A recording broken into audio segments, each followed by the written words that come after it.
Good evening, friends. In this video, I'm going to talk to you about one of the famous poets of 19th century England.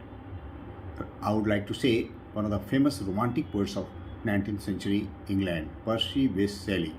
Percy Bysshe Shelley was born on 4th August 1792 to a conservative county family. His father's name was Timothy Shelley and his mother was Elizabeth Shelley. He had one brother John and four sisters Margaret, Elizabeth, Mary and Helen. Percy Bysshe Shelley was very mischievous lad. He was very popular amongst his siblings for his storytelling techniques. He used to narrate ghost stories to his sisters, and that actually amused his sisters most. And he was so mischievous that he carried fire to kitchen and one day, and it could have burned the house down. According to his sisters, he was such mischievous boy as caused much disturbance to the family. He was sent to Sion House, Brentford in 1802 for his education. Percy Bysshe Shelley did not like regimented discipline there, and he was not popular among his friends either. He was not popular with the teachers because he hated teachers for their fagging, for their reprimanding, and for their using a stick to the children. Then in 1804, Percy Bysshe Shelley went to Eton College, and there he spent some 6 years. He was very scientific in temperament, and he did not like the syllabus being taught there in Eton College either. But he developed great interest in Latin, great interest in Greek literature, and he started writing Latin verse from the very childhood, you can see. A very inquisitive, wild child. He was very good looking too. He was charming. He had bright big blue eyes and long bushy hair. His figure was slender, and he actually had this preternatural intelligence.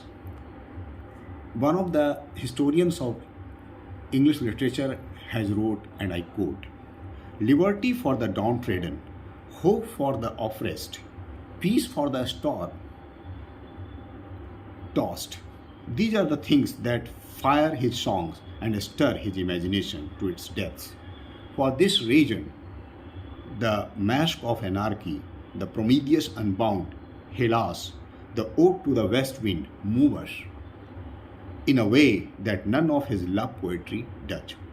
And for the rest, when he holds us with his magic music, it is when he become as one of the elements himself, and stripping himself of human emotion and thought, projects himself into the universe, loses his own self-identity, and charms us in just the same way as might a storm, a sunset, or the moon upon the waters."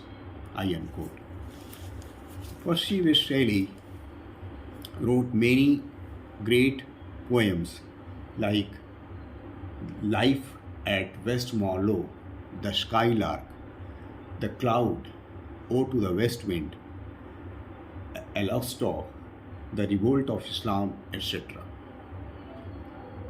From 1818 to 1820 were the years of his great prolific writings, and during this period he produced many great literary works, and which actually catapulted him to such a height, which actually took him to such a height of poetry writing that he became immortal for his creations, for his poetry works. Percy Bysshe Shelley went to the University College, Oxford in the year 1810. Before going to University College, Oxford, he had started writing one pamphlet, The Necessity of Atheism. But while studying there in University College, Oxford, he got this pamphlet published in the year 1811. This was a turning point in the life of Percy Bysshe Shelley. The publication of this pamphlet actually angered the authorities of the University of Oxford, and he was expelled from the university. His father, who was a conservative man, also disowned the son. Percy Bysshe Shelley could have avoided the exit from the Oxford if he could have disowned, if he could have accepted apology. He could have submitted apology for his work, but he was not that kind of a person. He believed in what he wrote, and for his conviction, he accepted this exit from the University of Oxford. He had a friend there in University College, Oxford, Thomas Jefferson Hogg. Thomas Jefferson Hogg was also expelled from the college for his friendship with Percy Bysshe Shelley and for his idealism, for his principle of free love. So now we can understand that Percy Bysshe Shelley actually believed in the principle of free love, believed in the principle of liberalism, and that prompted him also to write for the people of Ireland. So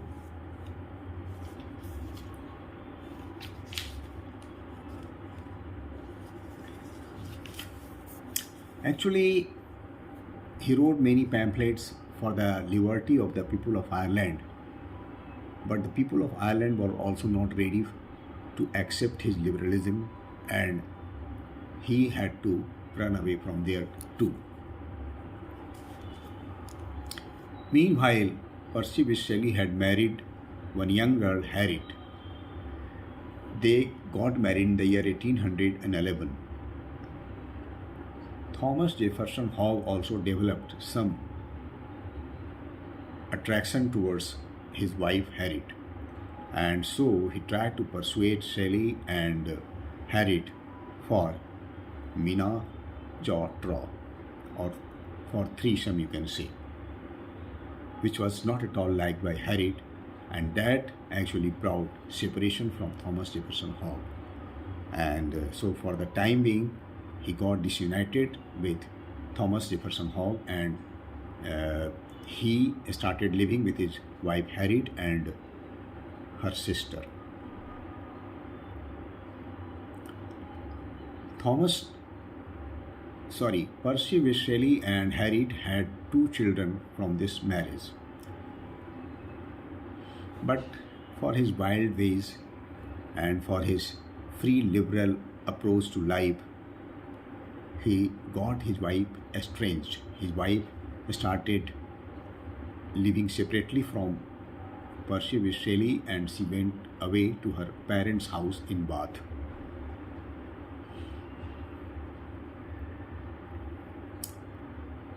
During this period, Percy Bysshe Shelley came in contact with Godwin, for whom he had a lot of respect and admiration. And when he started visiting Godwin's house, he got attracted to his young daughter, Mary, who was at that time 16-year-old. Harriet, meanwhile, became ill and died at a very young age, leaving 2 children behind her. Shelley was very fond of his children, so he wanted to take the possession of his children, but the then Chancellor did not allow Shelley to take the possession of his children, and he declared him unfit for parenting. After the death of Harriet, he married Mary Godwin and they started living together.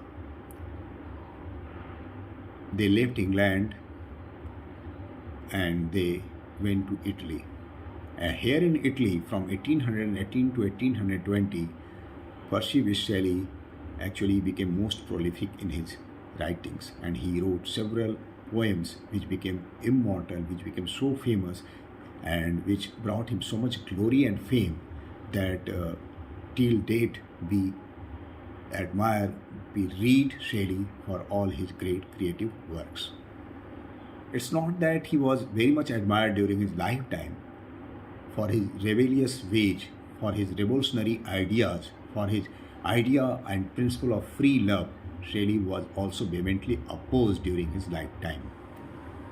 And he wrote several pamphlets which very clearly showed his liberal ideas, which was not welcome to the then England, to the then gentle gentle gathering.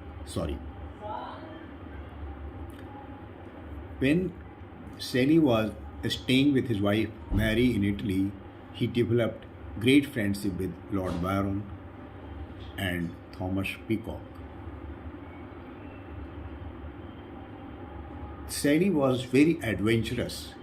Shelley was a fearless young man, and though he did not know swimming, he was attracted to water.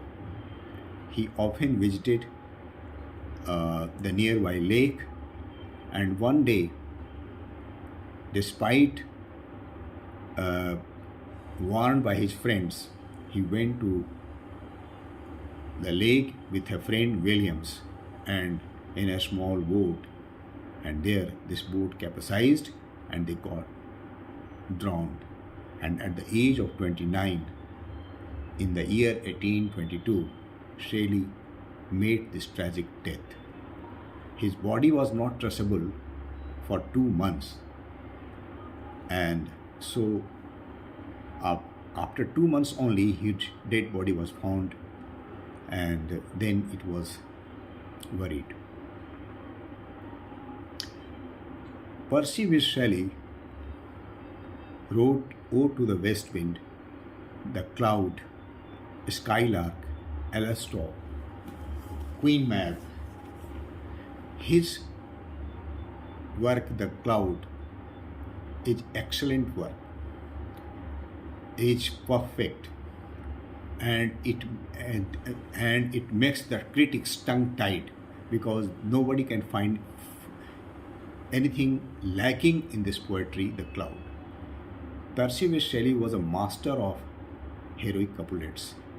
He exhaled verse as flower exhales fragrance, and as different flowers exhale different fragrance, so his works also, his poetry also vary in taste and music. He's a great lyrical poet.